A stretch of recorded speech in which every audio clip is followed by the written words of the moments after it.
JBNN will keep you informed. I am Michelle Jones, and in the news, Clarendon man accused of sex crime shot dead.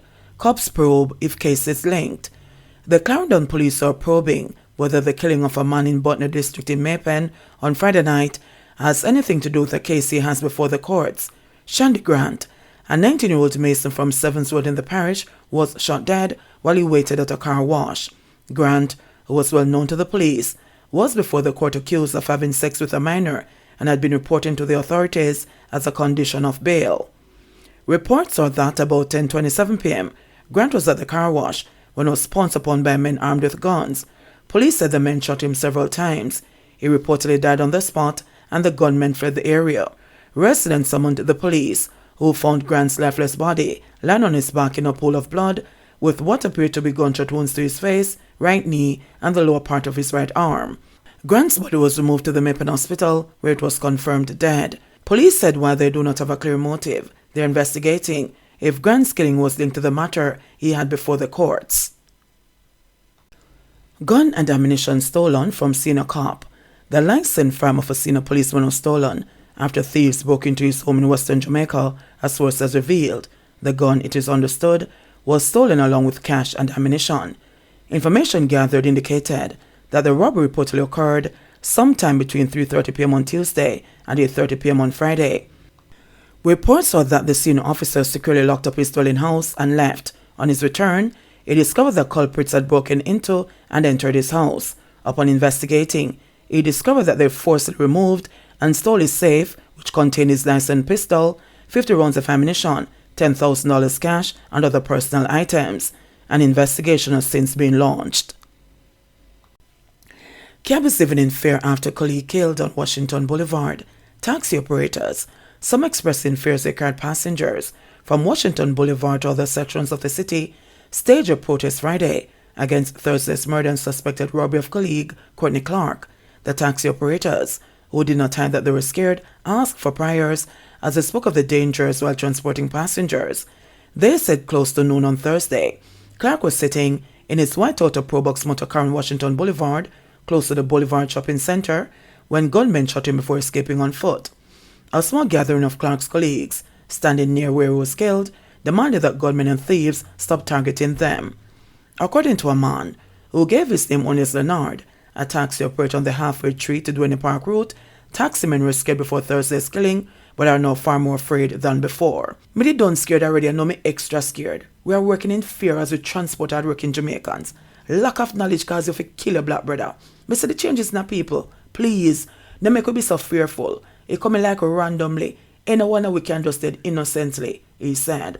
The slain cab operator, he said, was loved as no one had anything bad to say about him. Where the people were trying to rob him and he probably put up resistance, them shoot him and run off. I didn't even go to work after the incident, Leonard said. According to Edgerton Newman, president of the Transport Operators Development Sustainable Services, another taxi operator had also been killed Thursday night on Windward Road in Kingston. Newman said it is time now for public transport operators to embrace a cashless system to limit the likelihood of them being robbed. The gunmen are going after cash. Taxi operators keep $10,000, $15,000 and $20,000 in their pockets and between their fingers. And gunmen know this. We need the cashless system. Since 2008, we have been discussing a cashless system, Newman said. He added, the sector has been turning a blind eye to it and it is hitting home more forcefully now. We have to go look at that and see how best we can work on something. Since the start of the year, we have lost 10 operators. We lost 57 last year. And if we continue on the same trend, we are going to go over 100 operators by the end of the year. It is not easy to investigate the causes of some of these deaths. If the person was robbed, we consider it robbery. In most of these cases, the operators were emptied of their cash and their vehicles were taken away. A stakeholder in the public passenger vehicle industry, who requested not to be named, claimed there may very well be the possibility that some operators are involved in illegal activities. Some taximen are not as clean as we'd anticipate. Some of them are one-day drivers and they are involved in activities otherwise, the source said. St. James man stabbed to death with scissors. A St. James man was arrested on charge following the stabbing death of another man at Bevan Street in Montego Bay in the parish on Friday.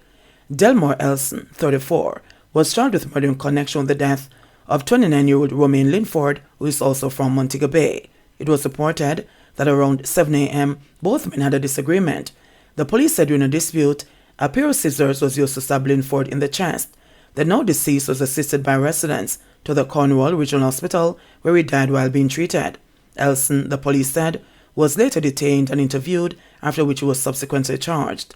The alleged murder weapon was recovered while the crime scene was being processed, the police said. No court date was given for the accused man. Fake cops kill man in downtown Kingston. Gunmen pretending to be police officers shot and killed a man on Smith Lane in downtown Kingston in the wee hours of Saturday morning. 22-year-old Howard Hill, otherwise called Spanky, from James Street in Kingston, was shot dead while at a house with 2 females. However, none of the other persons were hurt in the attack. Reports received are that around 3:20 a.m., Hill was with the 2 females when several men knocked on the door and identified themselves as police officers. It is understood that the men kicked the door open, entered the house and opened gunfire on Hill, hitting him in the head. The men then escaped on foot in the area. The now deceased was taken by police to the Kingston Public Hospital, where he was pronounced dead. No motive has been established for the attack. Policeman freed of murder. A jury has freed 50-year-old police constable Ransford Wisdom of the murder of St. Ann resident Murphy Joe Charles, who he said attacked him with a machete in October 2010. The judge had left the lesser offense of manslaughter for the jury's consideration, but the policeman was also found not guilty. Defense lawyer Oswest Sidney Smith had submitted at the end of the prosecution's case in the St. Ann Circuit Court that Wisdom should be freed because the Crown could not negate self-defense, but Justice Georgina Fraser ruled that there was a case to answer.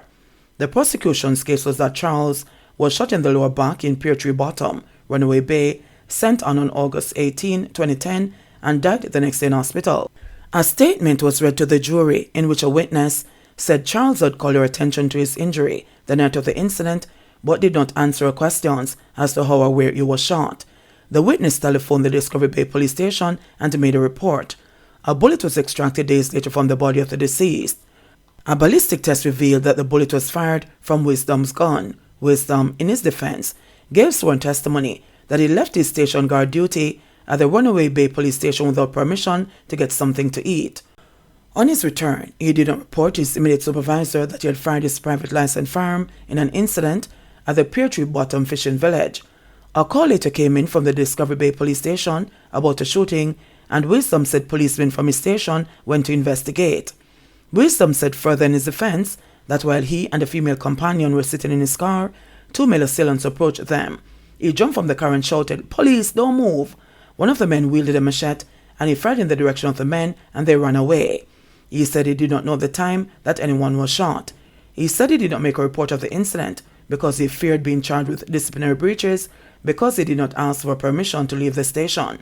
He said he eventually spoke to a senior police officer about the incident, and that resulted in his firearm being tested. The jury retired for 30 minutes before returning the not guilty verdicts. Pink eye cases detected in Westmoreland. Health Department urges precaution. With 3 confirmed cases of viral conjunctivitis, pink eye in Westmoreland, the parish's health department is urging residents to take precaution to prevent an outbreak. Surveillance data shows that the 3 cases were confirmed in the Negril Health District and was detected in 3 children ages 2, 3, and 5. Health Promotion and Education Officer for the parish, Gerald Miller, told JS News that while there is no outbreak at this time, he is advising the public to take steps to decrease their risk of becoming infected with pink eye. These measures include washing hands regularly, limiting handshakes, and wearing eye protection when exposed to wind, dust, heat, or sun to avoid irritation. Persons are also being urged to avoid touching the eyes unnecessarily and sharing eye makeup, eye medicines, and contact lenses, containers, and solutions. While we don't have an outbreak, the potential is great if we don't arrest it because it is highly contagious. If one child comes to school, they can spread it to other children in the environment. So that's why we're alerting our stakeholders, Miller said. He told JS News that the health department has notified its stakeholders and has been conducting sensitization activities to boost awareness.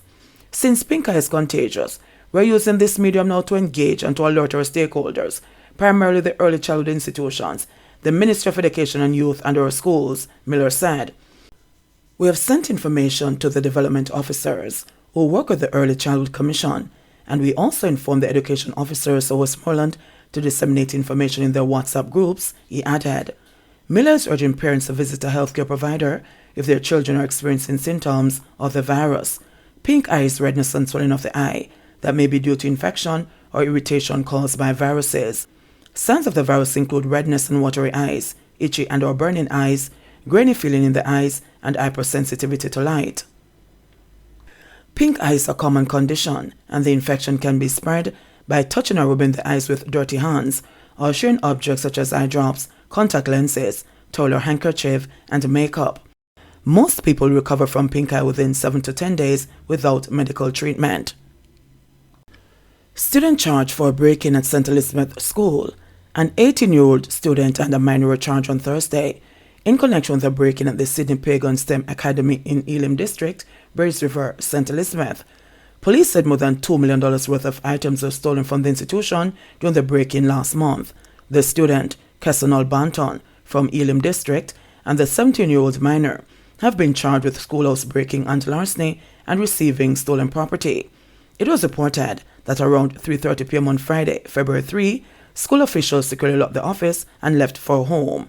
On their return shortly after 7 a.m. on Monday, February 6, the break-in was discovered. The culprits reportedly broke into the office by forcing open a glass sliding louver window, entered an adjoining office, and stole 65 Samsung tablets valued at $1,950,000.